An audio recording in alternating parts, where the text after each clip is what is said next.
Okay, this is chapter 33 of A Good Girl's Guide to Murder. 33. All right, Puppuccino, Pip said to Barney, bending down to unclip the leash from his collar. Off you go. He looked at her with his sloped, smiling eyes.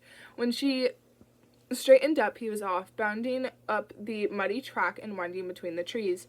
Her mom had been right. It was a little too late to be going out for a walk. The woods were darkening already. The sky had turned gray, peeking through the gaps in the speckled trees. She wouldn't stay out long, she told herself. She just needed to get away from her desk, get some air. She'd been working all day on her personal essay, or at least she'd tried to. She had.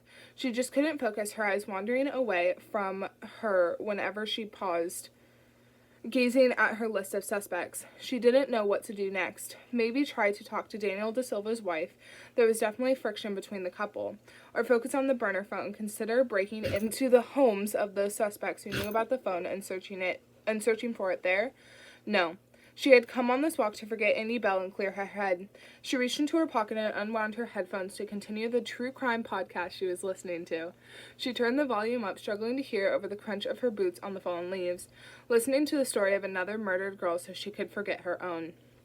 She took the short route through the trees as the world darkened around them. When twilight took a turn toward night, Pip veered off the path, dipping into the trees to get to the road faster. She called for Barney when the street was visible 30 feet ahead. She stopped at the gate and spooled the headphones around her phone. "Barney, come on!" she called, slipping the phone into her pocket. A car flew by on the road, its headlights blinding Pip. "Barney!" she called louder and higher this time. "Come!" The trees were dark and still. Pip wet her lips and whistled. "Barney! Here, Barney!" No sound of paws trampling through the fallen leaves. No golden flash among the trees. Nothing. Fear crept up her toes and down her fingers. "Barney!" she shouted, and her voice cracked. She ran back the way she'd come, back into the dark, engulfing trees.